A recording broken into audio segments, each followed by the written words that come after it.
Good morning, friends. Welcome to the world of psychology. Our topic is meaning and nature of perception.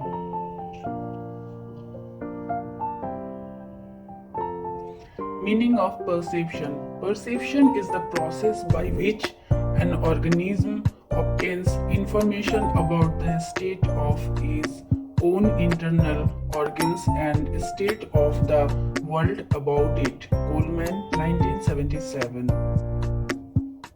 Nature of perception. Stimulus is essential for perception. Immediate experience of objects take place in perception. Perception is an active mental process. Perception is a cognitive process. Stimuli are organized in perception. Perception is a selective. Thanks for watching.